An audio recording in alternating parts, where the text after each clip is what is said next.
என் இனிய தமிழ் நண்பர்களே, தெய்வீக குரல் மந்தக்குள் என்ற தலைப்பில் மீண்டும் உங்களை சந்திப்பதில் மனம் மகிழும் டாக்டர் எம் சந்திரசேகரன், ஸ்ரீ மீனாட்சி மருத்துவமனை, ஓமலூர். இப்பகுதியில் நாம் திருவள்ளுவர் எழுதிய குரல்கள் கொண்ட சிறுகதைகளை பார்த்து வருகிறோம்.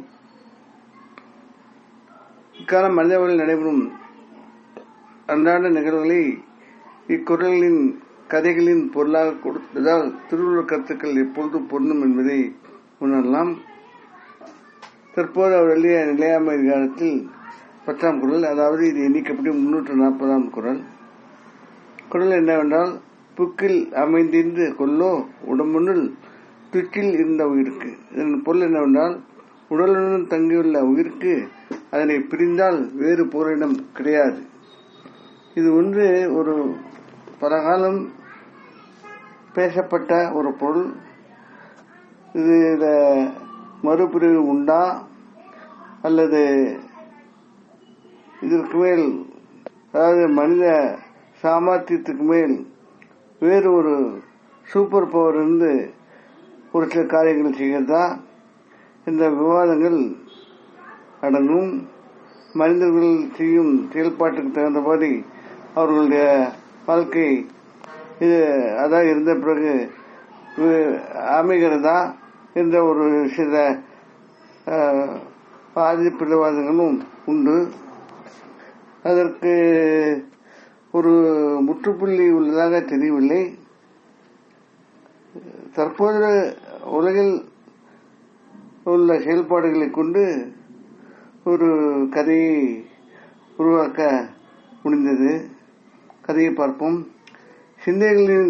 சிந்தனைகளின் உருவாக்கம் உலகம் என்பது பல வழிகளில் ஏற்றுக்கொள்ளலாம் என பிரபல மருத்துவர் மனோகர் சுந்தர் கூறினார். பெரியோர் விஞ்ஞானிகள், அரசியல்வாதிகள் சிந்தனைகள் உலகத்தை உருவாக்கியுள்ளன. அதற்கு மேலும் பங்கு உள்ளதா என மனைவி சார்லத்தை அழைத்து வந்த சுவாமிநாதன் கேட்டார். ஆமாம், தற்போது தங்கள் மனைவியார் தான் உட்புறையில் வாழ்ந்த இடம், இறந்த விதம் யாவும் சொல்வதால் மனநிலை பாதிப்பு என நினைத்து அழைத்து வந்துள்ளீர்கள். உண்மையில் இது மன பாதிப்பு அல்ல, மனநிலை பிரதிபலிப்பு. பல ஆய்வுகள் பேரண்டத்தில், அதாவது யூனிவர்ஸ், இது மிகப்பெரியது. ஆனால் மினியேச்சர் யூனிவர்ஸ் என்பது மனிதனுடன் இருந்து பல ஆய்வுகள் கூறியுள்ளது. அதனால் உலகில் நடப்பவை யாவும் மனதில் ஆழமாக பதிவாகின்றன. அதாவது அதிலே ஆழமாக பதிவாகும் சூழ்நிலைகள், அது ஏற்படுத்தும் தாக்கங்கள் யாவும் யாரிடமும் ஒரே மாதிரி இருக்காது. இதில் அசாதாரணமாக ஒரு சிலருக்கு முற்பிறவின் உணர்வுகள், எண்ணங்கள் வெளிப்படுகின்றன. உதாரணமாக, சில மிருகங்கள், ஆனை, பசு, நாய், பூனை போன்றவை ஒரு சிலரிடம் எவ்வளவு பாசத்துடன் உயிரையும் கொடுக்கும் அளவுக்கு பழகுகின்றன. காரணம் இருக்க வேண்டுமல்லவா? ஆகையால் உங்கள் மனைவியை மனநிலை பாதித்தவராக நடத்தி மனநோயாளியாக ஆக்க வேண்டாம். அவர் சொல்வதை அமைதியாக கேட்டு அதிலுள்ள நல்லதை பாராட்டி தற்போது தங்கள் குடும்பத்தில் அவர் பங்கின் அவசியம் சொல்லி பார்த்துக் கொள்ளவும். வெளியுலகில் இது பேசு பொருளாக செய்ய வேண்டாம். மேடம், நீங்களும் நிதர்சனம் புரிந்து கொண்டு ஒத்து செல்லுங்கள். மருந்து மாற்ற எதுவும் தேவையில்லை என்றார் மருத்துவர்.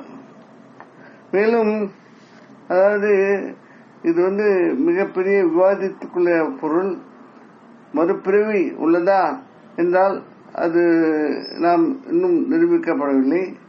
அப்படி மறுபிறவி உண்டு, அதாவது பிரிந்த உயிர் மறுபிறவி எடுக்கும் தன்மை உள்ளது என்று இருந்தால் அது தான் பிறந்த இடத்திலேயே தன் உற்றார்களுடைய மீண்டும் தோன்றி அது வாழ்ந்துவிடலாம்.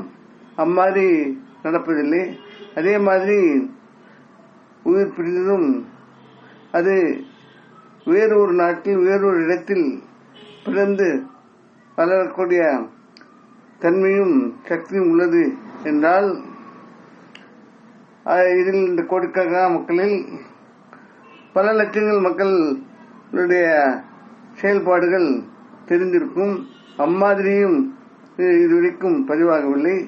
ஏதோ பல கோடிகளில் ஒருவருக்கு முற்பிறவி நினைவுகள் வருகிறது. மிருகங்களிடம் ஒரு சிலது காண்கிறோம். உதாரணமாக பார்த்தா, காகங்களுக்கு உணவு படைக்கும் போது ஒரு சில காகங்கள் சரியான நேரத்தில் உணவு வைத்தாலும் வைக்காவிட்டாலும் அவை காத்திருந்து உண்பதையும், உணவு வைக்காத நேரங்களிலும் அந்த வட்டாரத்தில் அவை சுற்றித் திரிவதையும் காணலாம். இது அதன் பசியின் அடையாளமா இல்லது அது அந்த வீட்டில் உள்ளவர்களுக்கும் அவர்களுக்கும் இந்த முற்பிறவி தொடர்பா என்று யாரும் கூற முடியாது. சிந்தனைகள் இருக்கலாம், ஆனால் அதுக்கு நாம் கூற முடியாது. அதனால நாம் இதுல ரொம்ப டீப்பா போகாம, அதாவது நம்மள உடம்பிலிருந்து உயிர் புரிஞ்சதுக்கு அப்புறம் அது எங்க போகிறது, என்ன ஆகுது என்று நாம் பார்க்காமல் அவர்களுடைய மனநிலைகளுக்கு உண்டானதை செய்து அவர்களை போற்றி வளர்ப்பது, அவர்களை நன்கு பார்த்துக் கொள்வது நமது கடமையாகும் என்று மருத்துவர் கூறி சென்றார். சுவாமிநாதன் மெத்த படித்தவர், நல்ல சிந்தனையாளர். அவர் பலரிடம் கோபமாக பேசும்போது பாதிக்கப்பட்டவர் உடல் மனம் இரண்டால் பாதிக்கப்படுவதும் நோயால் அவதிப்படுவதும் பார்த்துள்ளார். அதே மாதிரி அவர் பாராட்டுகள் தந்தபோது அவர்கள் மனம் தெளிந்து நோயிலிருந்து விடுபட்டு ஆரோக்கியமடைந்து வேலைத்திறன் அதிகமாவதையும் பார்த்துள்ளார். ஆகையால் தான் 30 வருடங்களாக சேர்த்து வாழ்ந்த தன் பிரிய மனைவியிடம் தற்போதைய பிரச்சனையில் மருத்துவர் சொன்னபடி செயல் செய்ய முடிவு செய்தார். தன் தாய், தந்தை, மகள் யாவரையும் மனைவியிடம் அவரது பேச்சுக்கு தகுந்தபடி அவர் மனநிலை பாதிக்காத வண்ணம் நடக்க செய்தார். அவர்களுக்கு, அதாவது தன் மனைவிக்கு தேவையானவற்றை சார்லதாவிடம் கேட்டு வாங்கி அதை சார்லதா தான் கொடுக்க முடியும் என்கிற மாதிரி பேசி செய்வதால் சார்லதான் குடும்ப ஈடுபாடு அதிகமாகும்படி செய்தார். மனிதர் யார் மீது அதிக நம்பிக்கை, அன்பு, எதிர்பார்ப்பு வைக்கிறார்களோ அவர்கள் இருந்ததும் அந்த மனிதர் வாழ்வில் கனவில் நேரடியாக வருவது போல் மறைமுகமாக பிறர் மூலம் சொல்வது போல பல ஆயிரம் நிகழ்வுகள் நடப்பதை அறிந்துள்ளோம். ஏன் சுவாமிநாதன் தன் பெயருக்கு ஏற்றவாறு அடிக்கடி சுவாமிகளை செல்வது இம்மாதிரி மறைமுக வாழ்வு நினைவுகளால் என்பது அவருக்கு மட்டும் தெரியும்.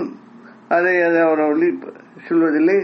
அன்பு, ஆசை, பாசம் உள்ள உயிர்கள், ஆன்மாக்கள் இப்படி உலகில் தான் வாழ்ந்தவருடன் வாழ வழி நடத்திட விரும்புகிறது என்பது ஒரு மறக்க முடியாத ஒரு நிகழ்வாக உள்ளது என்ற ஒத்துக்கொள்ளும் சூழ்நிலையில் உள்ளது. இதனால்தான் இந்த சூழ்நிலைகள், குழப்பங்கள் நீங்கவே உலகின் எல்லா மதங்களும் மனித வாழ்வில் வாழும் போது சக வாழ்வில் கடைசி காலத்திலும் இறைவனை சரணடையுங்கள், யாவும் நல்லபடி நடக்கும் என அறிவுறுத்துகின்றன என்று அவர் எண்ணினார். நாம் அறிவது என்னவென்றால், எந்த ஒரு ஆன்மா இறந்த பிறகும் பாசக்கட்டுகளால் அலையாமல் இறைவனை அடைய பிரச்சனை முடிவாகும். ஏனென்றால் இங்கு உள்ளவர் தம் உடலை இருந்தவர் வாழ தர முடியாது என்பதால் இவ்வாறு நினைக்க வேண்டியிருக்கிறது. சுவாமிநாதன் சார்லத்தாவிற்கு ஆன்மீக பிடிப்புகள் வர முயன்று வருகிறார். இத்துடன் கதை முடிகிறது. அன்பு நண்பர்களே, நம்ம மனித வாழ்க்கையில் பல ஒரு அதிசயமான நிகழ்வுகள் நடக்கிறது. அது அவர்கள் திறமையால் செய்வதாக இருக்கட்டும், அவர்கள் நினைவுகள் செய்வதாக கூட இருக்கட்டும், ஒரு சில சந்தர்ப்பங்களில் அவர்களுடைய நினைவுகள் இப்பிறவியிலிருந்து வேறு ஒரு பிறல் நடந்தவற்றை கூட கூறும் அளவிற்கு உள்ள ஒரு சூழ்நிலை நாம் பார்க்கிறோம். ஆனால் இதில் நாம் சிந்தனை செய்ய வேண்டியது என்னவென்றால், உயிர் பிரிந்தவுடன் அந்த உடலிலிருந்து அந்த உயிர் வேறு எங்காவது வேற உடலில் செய்து அடைகிறதா, இல்லது அது என்னவாகிறது என்பதை நாம் சிந்திக்க வேண்டிய ஒரு சூழ்நிலைகள் உலகில் உண்டாகிவிட்டது. அதற்கு சரியான விடைகள் கிடைக்கவில்லை. இல்ல மனித முயற்சியில் நடக்க குளோனிங் அப்படிங்கிற ஒரு இதுல கூட பார்க்கிறப்போ, அந்த குளோனிங்னால் வந்த அந்த உடல்கள், அதாவது மிருகங்கள் கூட நிறம், அவங்களுடைய பர்சனாலிட்டி, அவங்களுடைய ஆரோக்கியம், அவங்களுடைய உணவு முறைகள் எல்லாம் மாறுபட்டுள்ளதை கண்டுள்ளார்கள். அதனால் இந்த ஒரு அதாவது பிரிந்த உயிர் வேறொரு அடக்கம் என்பது நாம் முழுதும் ஏற்றுக்கொள்ள முடியாத சூழ்நிலையும் உள்ளது. இதனை திருவள்ளுவர் ஆழமாக சிந்தித்து இந்த மாதிரி ஒரு கருத்தை கூறியுள்ளார் நாம் நினைக்கலாம். இது சிந்திக்க வேண்டிய ஒரு செயல்பாடு என்றாலும் மனிதர்களிடம் உறவுகளிடம் நாம் எப்பொழுதும் அன்பாக இருந்து அவற்றை பேண வேண்டும், அவற்றை வாழ வைக்க வேண்டும், அவற்றை துன்புறுத்தக்கூடாது என்பதற்கு அடிப்படை பொருளாக இதை நாம் எடுத்துக்கொள்ளலாம். இத்துடன் இந்த விவாதம் முடித்துக் கொள்வோம். வேறொருக்குடன் அதன் கதையுடன் பொருளுடன் கருத்துடன் மீண்டும் உங்களை சந்திக்க வரும் டாக்டர் எம் சந்திரசேகரன், ஸ்ரீ மீனாட்சி மருத்துவமனை, ஓமலூர். இப்பகுதியில் வரும் கதையும் பொருளும் கருத்தும் யாவும் கற்பனையானவை, யாரையும் எதையும் குறிப்பிடுவது அல்ல. இக்கதையில் பதிக்கப்பட்ட படங்கள் வலைதளத்தில் ChatGPT, ஜெமினி, கூகுள் ஜெமினி மூலம் எடுக்கப்பட்டது. அவற்றை பதித்திருக்க எங்களுக்கு மனமார்ந்த நன்றி. இக்கதையை மற்றொரு கணிப்பு இலக்கிய சேவை செய்து கேட்டுக்கொள்கிறேன்.